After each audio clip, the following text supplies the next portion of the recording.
اعوذ باللہ من الشیطان الرجیم بسم اللہ الرحمن الرحیم الحمد للہ رب العالمین والصلاة والسلام علی اشرف الانبیاء والمرسلین حبیب الہ العالمین سیدنا و مولانا ابی القاسم محمد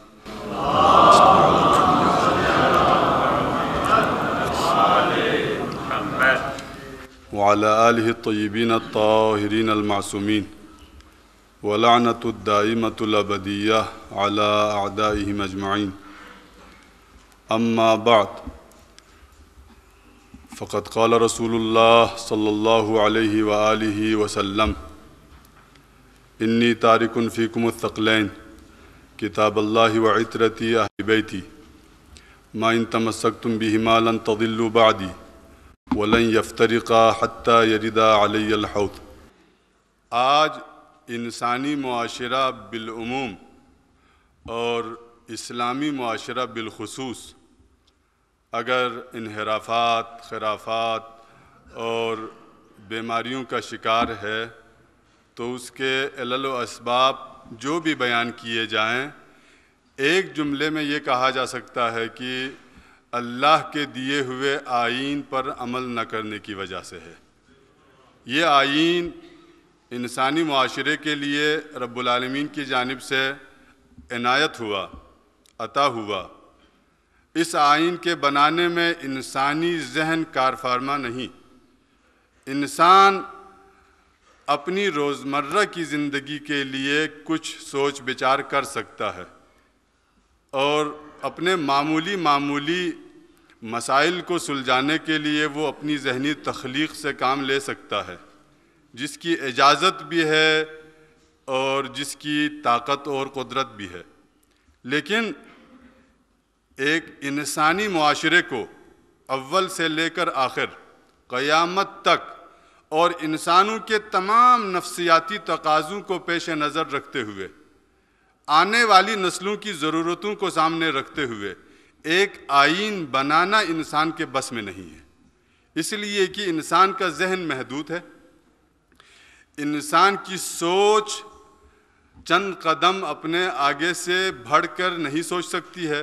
انسانی ذہن کی تخلیقات میں جو کمزوریاں ہیں، جو ضعف ہے، جو نواقص ہیں، وہ ہم سب کے سامنے ہیں۔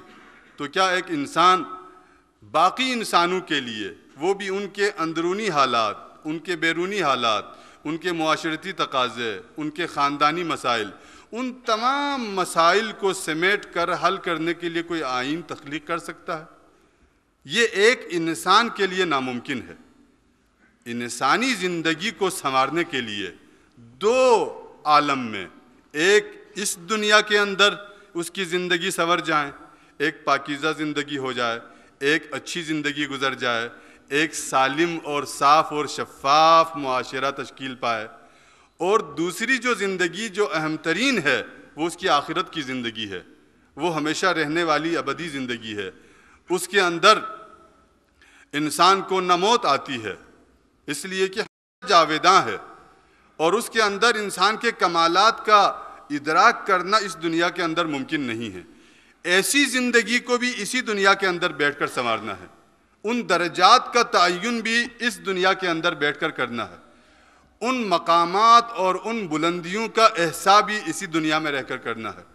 اس زندگی کو بنانا اور اس زندگی کو ٹھیک رکھنا، یہ دونوں کام ایک انسان کے ذہن میں آ جائیں اور ان تمام ضرورتوں کے پیش نظر ایک آئین تشکیل پائے، یہ ایک انسان کے لیے ناممکن ہے، بلکہ ساری انسانیت اگر مل جائے تو بھی ناممکن ہے۔ لہٰذا رب العالمین نے ان تمام ضرورتوں کو پورا کرنے کے لیے آئین خود بنایا اور خود بھیجا۔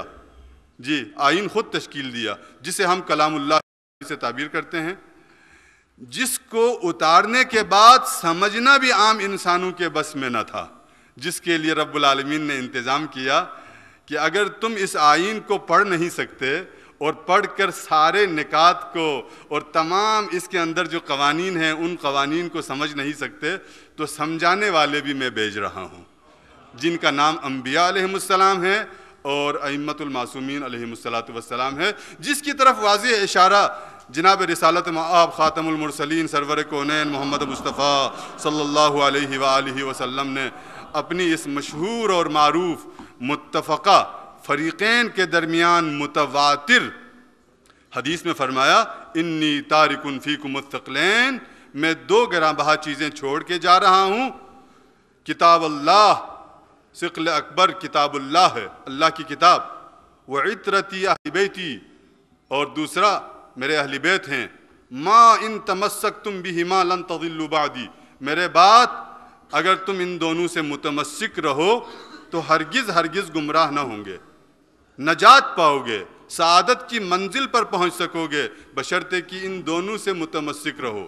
دونوں سے ایک آئین ہے جو قرآن صامت کی صورت میں آیا ہے، اور ایک اس آئین پر تبصرہ کرنے والے، سمجھانے والے، تفسیر کرنے والے، بیان کرنے والے ہیں جنہیں عطرت رسول قرار دیا گیا۔ ان دونوں سے متمسک رہو تو تم ہرگز گمراہ نہ ہوں گے، اور یہ دونوں ہمیشہ ساتھ رہیں گے، قرآن اور اہل بیت ہرگز ہرگز جدا نہ ہوں گے۔ لن یفترقا، یہ دونوں جدا نہ ہوں گے، حتی یریدا علی الحوض، حوض کوثر پر جب تک میرے حضور نہ پہنچ جائیں ان دونوں میں کبھی جدائی کا تصور نہ کرو۔ بس یہ کہنا کہ جی میں قرآن کے آئین اور قانون کو پڑھ سکتا ہوں، سمجھ سکتا ہوں، مجھے مفسرین کی ضرورت نہیں ہے، یہ حدیث متواتر رسول اللہ کی خلاف ورزی ہے۔ اور اگر کوئی یہ کہے کہ میں مفسر کو تو مانتا ہوں، آئین کی مجھے ضرورت نہیں ہے، وہ بھی گمراہ ہوگا، یہ افراط و تفریط ہوگا۔ ان دونوں کو یکجا اور یکساں قبول کرنا، تب جا کر انسان کو نجات کا راستہ مل سکتا ہے۔ درود پڑھے محمد و آل محمد پر۔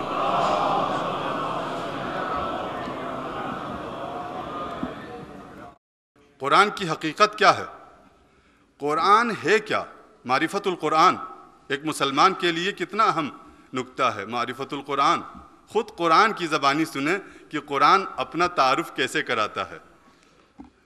اعوذ باللہ من الشیطان الرجیم، فلا اقسم بمواقع النجوم وانہ لقسم لو تعلمون عظیم انہ لقرآن کریم، یہ قرآن کریم ہے، فی کتاب مکنون، ایک پوشیدہ کتاب میں محفوظ رکھا گیا، جسے لوح محفوظ پر اللہ نے اسے محفوظ کیا، اور اسی تحفظ کے ساتھ اپنے امین فرشتے کے ہاتھوں اسے پیغمبر کے دل اطہر پر نازل کر دیا۔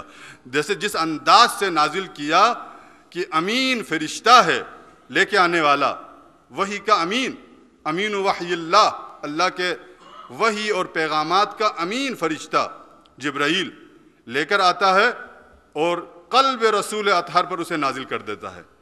جی آپ کے قلب مطہر پر جو پاک و پاکیزہ ہے، اس کی طرف اشارہ ہوا۔ لا یمسہ الا المطہرون، قرآن کو چھو نہیں سکتے مگر وہ انسان جو پاک و پاکیزہ ہوں۔ پاک و پاکیزگی، طہارت، طہارت باطنی، طہارت ظاہری، قرآن کو چھونے کے لیے ضروری ہے۔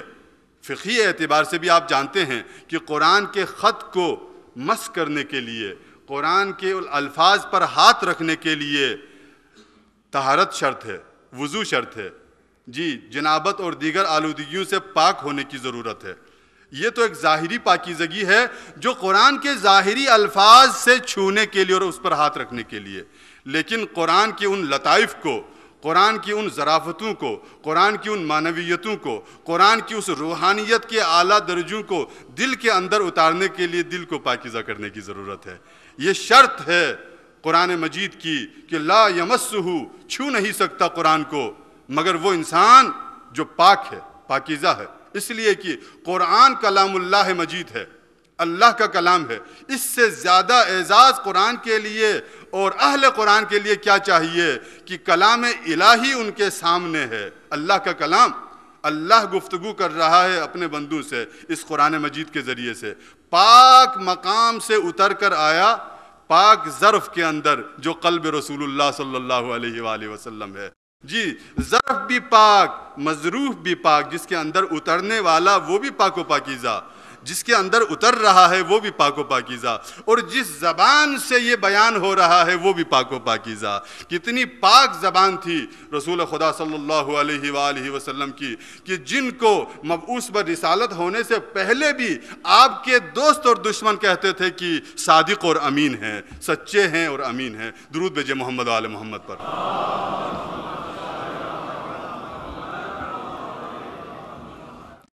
کہ جس کے سارے کا سارا سلسلہ پاک ہو، طاہر ہو، انتہائی پاکیزگی کے اعلیٰ درجے پر فائز ہو، اس کے اندر سے نکلنے والا وہ مظروف جس زبان سے بیان ہو رہا ہے وہ بھی پاک ہے۔ ظاہر ہے پاک دلوں میں ہی یہ اتر سکے گا، اگر دل پاک نہ ہوگا تو قصور اس ظرف کا ہوگا جس کے اندر قرآن کو قبول کرنے کی صلاحیت نہیں ہے۔ جی اس ظرف کو تیار کرنے کی ضرورت ہے کہ ایسا قرآن آ رہا ہے، کس کی زبان سے؟ رسالت مآب کی زبان سے۔ کس کی زبان سے؟ امیر المومنین کی زبان سے۔ کس کی زبان سے؟ فاطمۃ الزہرا جیسی عظیم خاتون کی زبان سے۔ کس کی زبان سے؟ 12 ائمہ کی زبان سے یہ قرآن بیان ہو رہا ہے۔ مفسر حقیقی قرآن وہی ہیں کہ جن کی طرف اشارہ رسول اللہ نے حدیث ثقلین میں فرمایا ہے۔ ایسا قرآن ایسے دلوں میں اترے گا کہ جو دل پہلے سے پاک ہوئے ہوں، آلودگیوں سے، نجاستوں سے، مفادات سے، اپنے خیالات اور تصورات سے۔ قرآن کو سمجھنے کے لیے خالی الذہن ہونا شرط ہے کہ انسان اپنے ذہن کو اپنے پہلے کے عقائد سے خالی کر دے، اپنے دل کو تمام قسم کے تصورات اور خیالات اور عقائد سے خالی کر دے، اس ظرف کو صاف کر کے تیار کر لے کہ قرآنی نور اس کے اندر اتر سکے، نور قرآن اس ظرف کے اندر اتر سکے۔ اگر دل کے اندر پہلے ہی میں نے کچھ عقائد سمیٹ رکھے ہوں اور ان عقائد کی توجیح کے لیے، ان کی تصدیق کے لیے میں قرآنی آیات کی طرف دوڑوں کہ دیکھیں میرا خیال یہ ہے، میں قرآن سے اس کی تصدیق لانا چاہتا ہوں، قرآن کے کسی نہ کسی لفظ سے میں اپنے اس موجودہ عقیدے کی تصدیق کرنا چاہتا ہوں، تو یہ تو قرآن کے ذریعے سے اپنے اندر تبدیلی پیدا کرنے کے بجائے قرآن کو تبدیل کرنے کی ایک فکر اور سوچ ہو سکتی ہے۔ خود بدلتے نہیں قرآن کو بدل دیتے ہیں کی مصداق یہی ہے کہ ہم نہیں بدلنا چاہتے ہیں، ہم اپنے انہی قبائلی، قومی اور علاقائی تفکرات کو اپنے ذہن اور اپنے دل کے اندر رکھ کر قرآن سے اس کے لیے تصدیق طلب کرنا چاہتے ہیں کہ کہیں قرآن کا کوئی ٹکڑا ملے، کوئی آیت کا ایسا گوشہ ملے جس سے میرے عقائد کی تصدیق ہو جائے۔ نہیں، قرآن سے ہدایت حاصل کرنا، قرآن کے ذریعے نجات حاصل کرنا تب ممکن ہوگا جب انسان اپنے دل کو اور اپنے ذہن کو پہلے کے عقائد سے خالی کر دے، ظرف کو خالی کر دے، صاف کر دے، تب آ کے قرآن کا نور اس میں اترے گا اور قرآن اس کو ہدایت کر سکے گا۔ یہ شرط ہے لا یمسہ الا المطہرون۔ قرآن کو سمجھنے کے لیے سب سے پہلی شرط پاکیزگی ہے کہ انسان اپنے آپ کو تیار کر لے، انسان اپنے آپ کو پاک کر لے۔ قرآن مجید نے اپنے راستے کو پہلے سے صاف دیکھنا چاہا ہے۔ ایسا نہیں ہے کہ راستے کی رکاوٹیں دور کرنا قرآن کا کام ہو۔ قرآن ہدایت ہے حقیقی معنوں میں متقین کے لیے، ھدی للمتقین۔ ابتدائی آیت ہے سورہ مبارکہ بقرہ کی کہ ذالک الکتاب لا ریب فیہ ھدی للمتقین۔ یہ وہ کتاب ہے جس میں کوئی شک و شبہے کی گنجائش نہیں اور متقین کے لیے یہ ہدایت ہے۔ جی اصل ہدایت تو متقین کو، اصل رہنمائی تو متقین کو فراہم کرتا ہے قرآن۔ ابتدائی ہدایت سب کو ہے لیکن بلند ترین درجات عطا کرنا ان لوگوں کے لیے ممکن ہے جو پہلے سے تقویٰ کا راستہ اختیار کرتے ہوں۔ رسول اللہ صلی اللہ علیہ وآلہ وسلم نے فرمایا اذا التبست علیکم الفتن کقطع اللیل المظلم فعلیکم بالقرآن۔ اگر فتنوں کی تاریکیاں تم پر چھا جائیں، گٹاٹوب تاریکیوں میں تم مبتلا ہو جائے، ہر طرف سے فتنے، ہر طرف سے خرابیاں، ہر طرف سے بیماریاں، ہر طرف سے مشکلات میں گر جائیں، تو آخری پناہ گاہ کے طور سے جاؤ قرآن کی پناہ میں۔ فعلیکم بالقرآن، قرآن سے متمسک ہو جاؤ۔ یہ قرآن تمہاری نجات کے لیے آیا ہے، یہ قرآن تمہاری سعادت کے لیے آیا ہے، یہ قرآن تمہیں خرابیوں سے، اجتماعی انفرادی بیماریوں سے بچانے کے لیے آیا ہے، یہ قرآن شفا ہے۔ وَنُنَزِّلُ مِنَ الْقُرْآنِ مَا هُوَ شِفَاءٌ وَرَحْمَةٌ لِّلْمُؤْمِنِينَ۔ ہم نے قرآن کو نازل کیا کہ جس میں شفا ہے اور رحمت ہے مومنین کے لیے۔ ولا یزید الظالمین الا خسارا، اور یہی قرآن ظالموں کے لیے خسارے کے سوا کچھ بھی نہیں ہے۔ جی ظلم سے آلودہ انسان قرآن سے ہدایت نہیں پا سکتا، قرآن سے اپنے آپ کو بلندیوں تک نہیں لے جا سکتا، اپنے آپ کو ظلم سے پاک کر لے، آلودگی سے پاک کر لے، قرآن اس کے ہاتھ کو تھام دیتا ہے، اس دنیا کے اندر بلندیوں پر پہنچا دیتا ہے۔ انحرافات، فسادات اور اس قسم کی تمام خرابیوں سے نجات صرف اسی صورت میں ممکن ہے کہ انسان قرآن کو سمجھ لے اور اس پر عمل کر لے۔ معرفت قرآن کیسے ممکن ہے؟ ضروری ہے کہ وہ تمام ذرائع موجود ہوں معرفت قرآن کے لیے کہ جن کے بغیر فہم قرآن ممکن نہیں ہے، جن کی طرف اشارہ ہوا۔ اب میں ایک حدیث شریف جو نسبتاً طولانی حدیث ہے، اس حدیث میں سبھی کچھ قرآن کے بارے میں صاحب قرآن نے بیان فرمایا۔ پیغمبر خدا محمد مصطفیٰ صلی اللہ علیہ وآلہ وسلم نے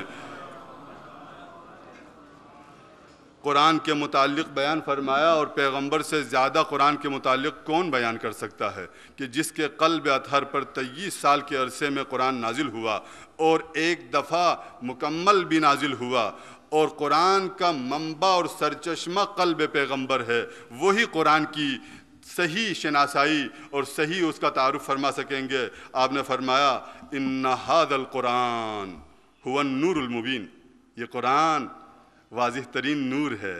جی تاریکیوں میں ڈوبے ہوئے لوگ اس نور سے فائدہ اٹھائیں، نور ہے۔ والحبل المتین، جی تمہیں گمراہیوں سے بچانے والی رسی ہے، ایسی رسی ہے جو اطمینان بخش ہے، متین ہے، مستحکم ہے۔ جی اس رسی کو تھام کر رکھو تو کبھی بھی گمراہ نہ ہوں گے۔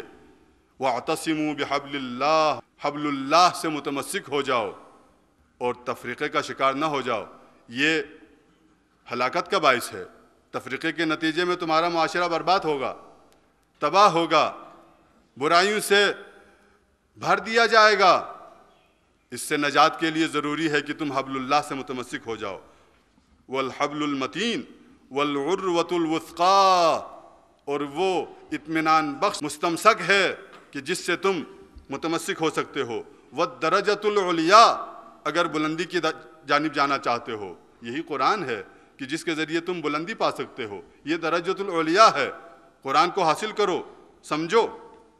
والشفاء الاشفاء، حضرت نے فرمایا سب سے بہترین شفا قرآن کے اندر موجود ہے۔ بیماری ہے روحانی، انفرادی، فیملی میں، خاندان میں، معاشرے کے اندر، محلے کے اندر، ملکوں کے اندر، حکمرانوں میں، سماج میں بیماریاں ہیں۔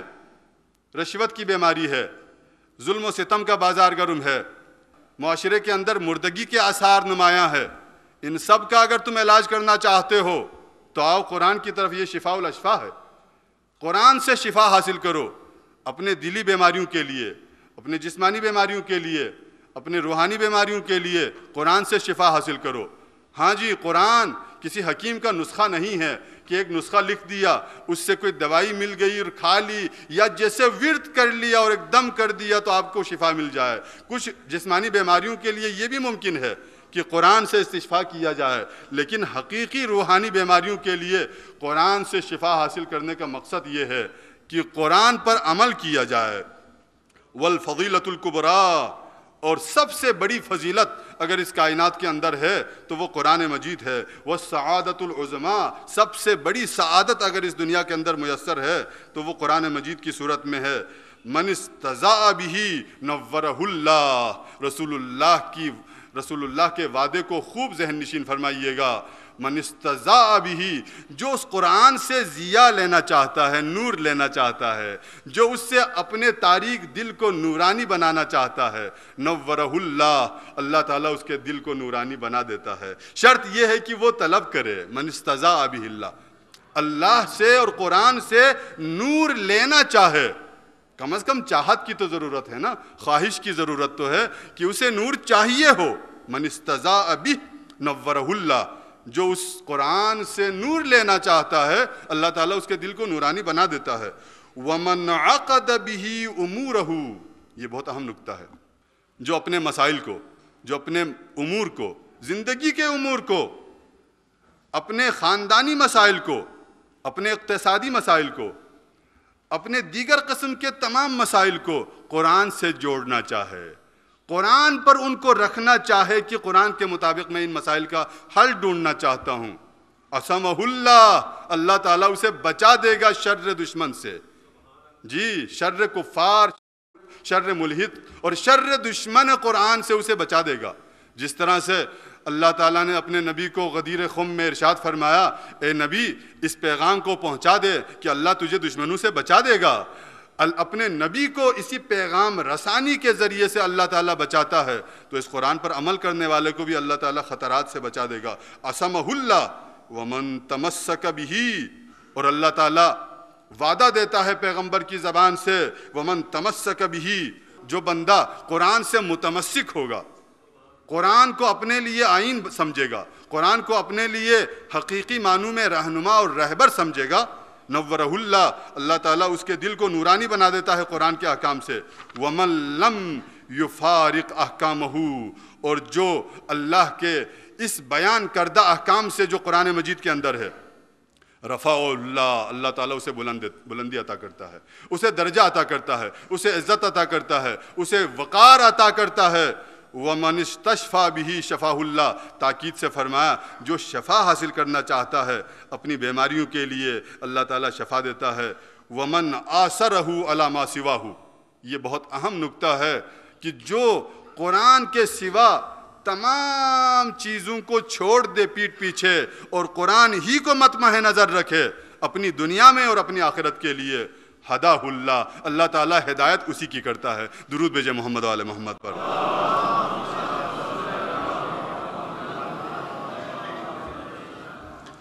اب دوسری طرف اشارہ فرمایا خاتم المرسلین صلی اللہ علیہ وآلہ وسلم نے، وَمَن طَلَبَ الْهُدَى فِي غَيْرِهِ، جو کوئی قرآن سے ہٹ کر ہدایت چاہتا ہے، رہنمائی چاہتا ہے لیکن قرآن سے نہیں، مغربی مفکرین کے اقوال میں اپنی زندگی کے لیے رہنما تلاش کرتا پھرتا ہے، جی دنیا کے اندر ظلم و ستم پھیلانے والے نام نہاد مفکرین کے خیالات اور تصورات کو اپنے لیے آئین کی صورت میں تسلیم کرتا ہے اور ان میں اپنی زندگی کے لیے کچھ راہیں تلاش کرتا پھرتا ہے۔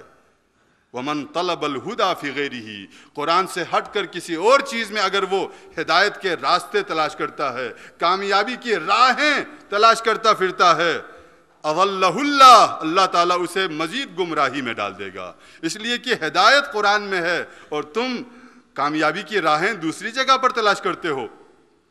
وَمَن جَعَلَهُ إِمَامَهُ الَّذِي يَقْتَدِي بِهِ، اور جو انسان اس قرآن کو اپنا امام بنا دے گا، اپنا مقتدا بنا دے گا، جس کی پیروی اور جس کے پیچھے پیچھے چلنا چاہتا ہے، وَمُعَوَّلَهُ الَّذِي يَنْتَهِي إِلَيْهِ، اور اپنے لیے اس غرض غایت نہائی قرار دیتا ہے کہ جس تک جانے کی دوڑ لگی ہوئی ہے، آواہ اللہ، اللہ تعالیٰ اسے جگہ عطا کرتا ہے، الى جنات النعیم، جنات نعیم میں، والعیش السلیم، اور اس زندگی کی نعمت عطا کرتا ہے جسے حقیقی معنوں میں زندگی کہا جاتا ہے۔ درود بھیجے محمد و آل محمد پر۔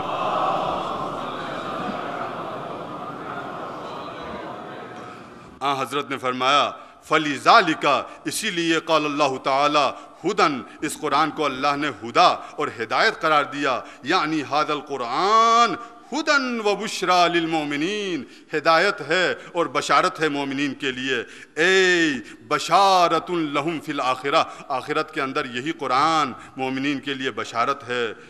اللہ اکبر۔ آج اس دنیا کے تاریک معاشرے کے اندر اگر اقتصادی حوالوں سے دنیا اپنے تنزلی اور سقوط اور انحطاط کی طرف بڑھ رہی ہے، اگر سماجی حالات کو دیکھتے ہیں تو دنیا کس قسم پرسی کے عالم میں ہے، اور ہر معاشرے کے رہنے والے ہمیشہ اپنی اولاد کے لیے، اپنی نئی نسلوں کے لیے پریشان حال ہیں کہ ہماری نسلیں کس طرح بڑھ رہی ہیں، ہمارے اندر کن کن قسم کے اقدار کے خلاف اور ان اعلیٰ اخلاقی فضائل اور انسانی فضائل کے خلاف چیزیں پروان چڑھ رہی ہے، اور ہر والدین اور ہر خاندان اپنی نسل کے لیے، اپنے افراد کے لیے، اپنے معاشرے کے لیے پریشان ہے۔ کیوں؟ اس لیے کہ اس معاشرے کے اندر اقدار کو الٹ دیا گیا، ان فضائل انسانی کو برعکس کر دیا گیا۔ اب تو حالت یہاں تک پہنچی ہے جو منافی اخلاق ہیں، جو ضد اخلاق ہے، جو انسان سوز مسائل ہے، انہیں اقدار کی صورت میں پیش کیا جاتا ہے، اور جو انسانی فضائل ہے، جو انسانی اقدار ہے، جو انسان کی کرامت کے اسباب بننے والے مسائل ہے، انہیں بددو ہونے، انہیں دیہاتی اور انتہائی کم تہذیب یافتہ معاشروں کی علامت بناتے جا رہے ہیں۔ اس معکوس اور الٹ معاشرے کے اندر اگر انسان کو ہدایت کا راستہ تلاش کرنا چاہے تو قرآن سے زیادہ کون بہترین راستہ دے سکتا ہے کہ صاحب القرآن نے فرمایا کہ آپ اس دنیا کے اندر ایک کامیاب زندگی گزار کر آخرت میں جانا چاہتے ہو تو آخرت میں جو نجات کا راستہ قرآن تمہیں دکھائے گا وہ اس صورت میں ہے۔ رسول اللہ صلی اللہ علیہ وآلہ وسلم نے فرمایا عدد درج الجنہ عدد آی القرآن، یہ خوشخبری ہے، جنت کے درجات کی تعداد اتنی ہے جتنی آیات قرآنی کی ہے۔ جی 6666 آیات، تو جنت کے اندر جو درجات ہوں گے ان کی تعداد اتنی ہوگی۔ فَإِذَا دَخَلَ صاحب القرآن، جو قرآن کا ساتھی، صاحب القرآن، یہ جملہ بہت اہم ہے کہ قرآن کا ساتھی، قرآن کے ساتھ رہنے والا، قرآن کو اپنے لیے راستہ اور رہنما سمجھنے والا۔ فَإِذَا دَخَلَ صاحب القرآن الجنہ، جب صاحب القرآن، قرآن کا ساتھی، قرآن سے مانوس رہنے والا جنت میں داخل ہوگا، قیلا، اسے کہا جائے گا ارقا وقرا، ایک آیت پڑھ دو اور ایک درجہ اوپر جاؤ۔ لکل آیت درجہ، ہر آیت کے لیے ایک درجہ ہے۔ اب ہر درجہ ایک دوسرے کے کتنے فاصلے پر ہے اس کا علم صرف خدا کو ہے۔ یہ معمولی سیڑھیاں تو نہ ہوں گی کہ جن کے فاصلے بہت تھوڑے ہیں، فاصلے بہت زیادہ ہیں ان آیات کے اور ان درجات کے جو جنت کے اندر موجود ہیں۔ فلا تکون فوق حافظ القرآن درجۃ، حافظ قرآن سے زیادہ درجہ جنت میں کسی کو نہ ملے گا۔ یہ حافظ قرآن حقیقی معنوں میں حفظ کرنے والا، اس کی صرف آیات اور الفاظ کو حفظ کرنے والا مقصود نہیں ہے۔ ایک حدیث کی ذیل میں اس کی طرف اشارہ ہوگا انشاءاللہ۔ قرآن کو اب کس سے حاصل کیا جائے، قرآن کو سمجھنے کے لیے کہاں جایا جائے؟ اگرچہ حدیث ثقلین میں واضح اشارہ ہوا، لیکن یہاں پر علامہ اقبال کے ایک مصرے کے ذریعے سے بھی آپ سنیے گا کہ قرآن کو کس سے حاصل کرنا چاہیے کہ رمز قرآن از حسین آموختم۔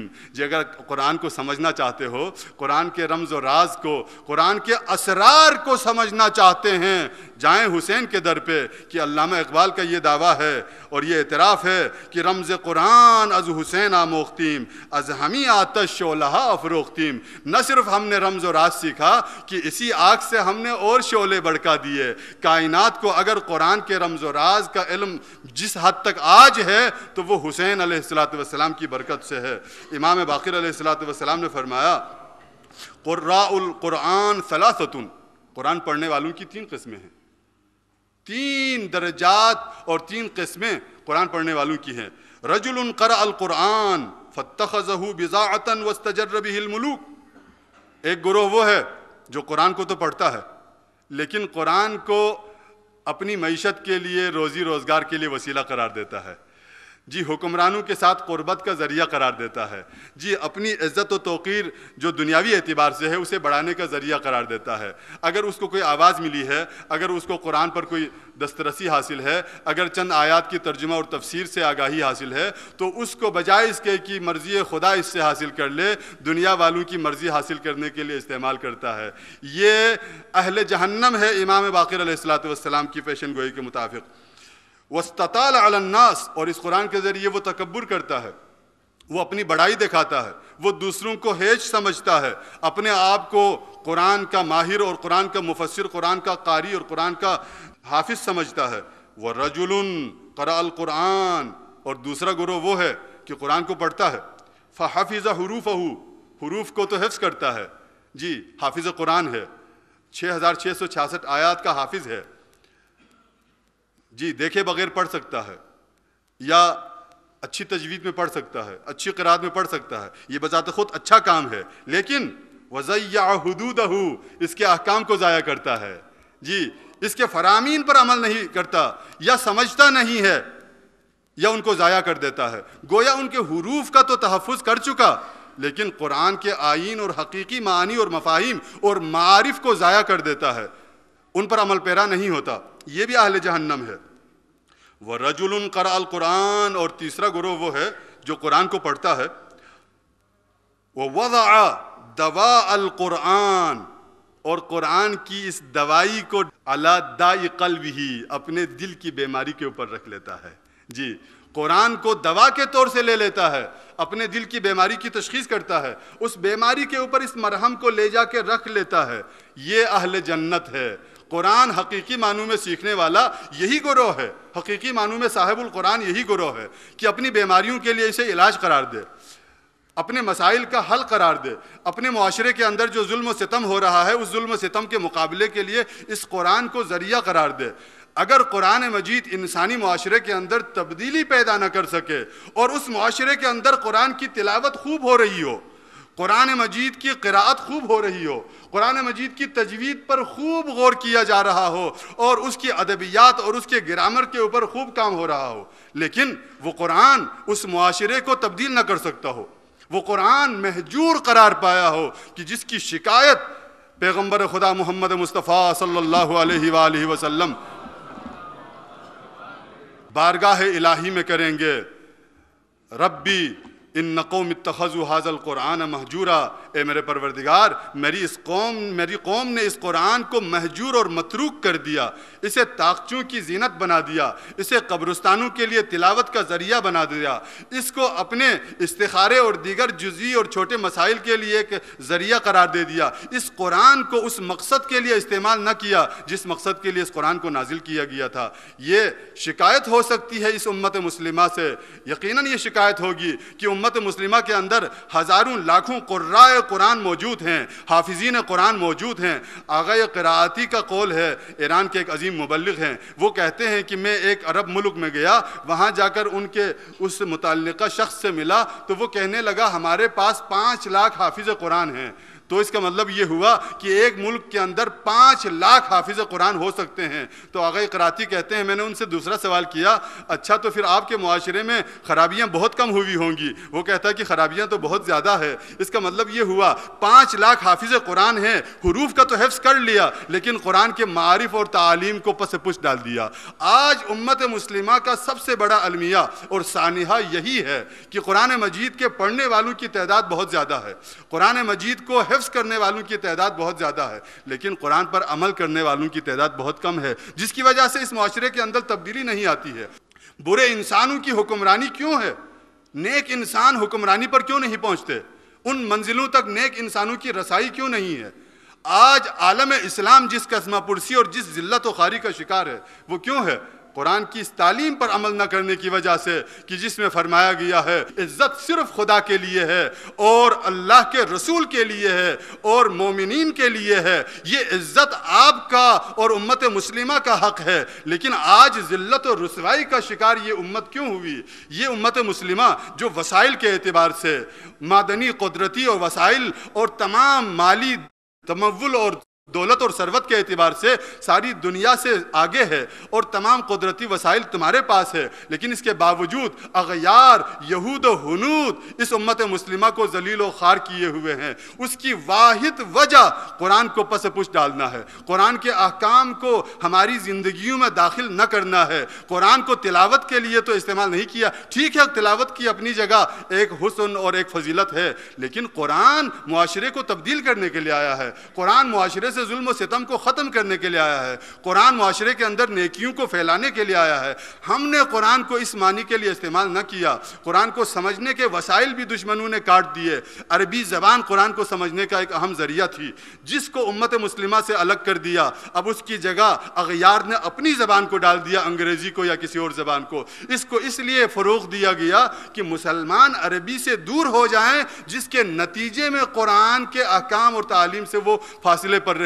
برطانیہ کے ایک وزیر اعظم نے سالہا پہلے اپنی پارلیمنٹ میں جا کر کے قرآن کا ایک نسخہ اٹھایا اور اپنے پارلیمنٹ کے ارکان کو دکھایا اور یہ کہتا ہے کہ ہمیں چاہیے کہ اس قرآن کو مسلمانوں کے درمیان سے ختم کر دے۔ نیچے سے ایک رکن اٹھتا ہے اور وہ کہتا ہے کہ کیسے ختم کریں، یہ تو کروڑوں کی تعداد میں چھپا ہوا ہے، لوگوں کے سینوں میں ہے، اگر سارے نسخے اکٹھا کر کے ہم جلا دیں لیکن ان کے حافظ قرآن دوبارہ اسے لکھوا سکتے ہیں تو وہ کہتا ہے کہ میرا مقصد یہ نہ تھا کہ اس کے نسخے ختم کر سکیں، ہم نہ کر سکیں گے، یہ ہمارے بس کی بات نہ ہوگی، بلکہ مسلمانوں کو قرآن پر عمل کرنے سے روکا جائے کسی طریقے سے۔ آج سامراج اس مقصد میں کسی حد تک کامیاب نظر آتا ہے کہ مسلمانوں کے پاس قرآن چھاپنے کا انتظام بہت زیادہ ہے، زبردست چھپائی میں بہت سارے اسلامی ممالک چھاپ کر ہدیہ کرتے ہیں، تقسیم کرتے ہیں، لیکن کیا وہ چھاپنے والے قرآن کے کسی حکم پر عمل کرنے کی زحمت بھی اٹھا لیتے ہیں؟ قرآن کو پڑھوانے کے لیے پیسہ تو خرچ کیا جاتا ہے، لیکن قرآن اور مسلمانوں میں فاصلہ ڈالنے کے لیے یہ فکر عام کی جا رہی ہے کہ دین الگ ہے، سیاست الگ ہے، دین الگ ہے، اقتصاد الگ ہے، جی یہ روشن فکری کی علامتیں ہیں، اور دین انتہائی قسم کے محدود مسجدوں اور امام بارگاہوں اور فیملی اور ذاتی زندگی کی حد تک محدود ہے۔ یہی سب سے خطرناک تصور ہے۔ یہ خیال مسلمانوں میں اگر پنپ جائے اور اس کا باور کرنے لگے مسلمان، چنانچہ سادہ لوح مسلمان اس پر باور بھی کرتے ہیں کہ ہاں جی دین الگ ہے، سیاست الگ ہے، ہمیں سیاست سے کیا درکار، نہیں، امام خمینی رضوان اللہ تعالی علیہ نے عملی زندگی میں آ کر اس بات کو ثابت کر دیا کہ جی قرآن اگر ایک معاشرے کے اوپر حاکم ہوتا ہے اور قرآنی احکام پر عمل پیرا ہونا شروع ہوتی ہے ایک قوم، تو اس صورت میں دنیا کی سپر پاور اور بڑی بڑی طاقتیں بھی اس قوم کو کچھ نہیں بگاڑ سکتی ہے، اس قوم کی کسی بھی چیز کو نقصان پہنچانے سے وہ عاجز رہتی ہے۔ یہ صرف برکت قرآن سے ہے۔ بس میری گفتگو کو میں سمیٹ رہا ہوں کہ قرآن مجید عمل کرنے کے لیے اور محجوریت سے نکلنے کے لیے اترا ہے، اور قرآن مجید تمام دردوں کی دوا ہے، بشرطے کہ قرآن مجید پر عمل کیا جائے، اور ہمارے اندر تبدیلی تب آئے گی۔ ان اللہ لا یغیر ما بقوم حتی یغیروا ما بانفسہم۔ اللہ تعالیٰ کسی قوم میں تبدیلی نہیں لاتا جب تک وہ قوم اپنی تبدیلی کے لیے نہ سوچے، وہ قوم اپنے اندر احساس اور شعور کو بلند نہ کرے، وہ قوم اپنے اندر ایک احساس بیدار نہ کرے کہ جی ہمارے اوپر ظلم ہو رہا ہے، جی ہمارے حقوق ضائع ہو رہے ہیں، جی ہم پس رہے ہیں، ہم ذلت و خواری کا شکار ہو رہے ہیں۔ جب تک وہ اپنی تبدیلی کے لیے نہ سوچیں تب تک قرآن مجید ان کے اندر تبدیلی کا باعث نہ بنے گا۔ غرض ہے کہ زندگی کے ہر پہلو میں، زندگی کے ہر شعبے میں قرآن راہ نجات ہے، قرآن وسیلہ نجات ہے۔ پیغمبر خدا نے اپنے عزیز صحابی سلمان سے فرمایا، یا سلمان علیک بقراءۃ القرآن، قراءت قرآن کرتے رہنا، قرآن کو پڑھتے رہنا۔ فإن قراءتہ کفارۃ للذنوب، قرآن پڑھنا گناہوں کا کفارہ بھی ہے۔ وستر فی النار، آتش جہنم سے نجات کا ذریعہ بھی ہے۔ وامان من العذاب، عذاب سے امان بھی ہے۔ المؤمن اذا قرأ القرآن، مومن جب قرآن پڑھتا ہے، نظر اللہ الیہ، اللہ تعالیٰ اس کی جانب نگاہ کرتا ہے، بالرحمہ، اپنی رحمت واسعہ کے ساتھ نگاہ کرتا ہے۔ والسلام علیکم ورحمۃ اللہ وبرکاتہ۔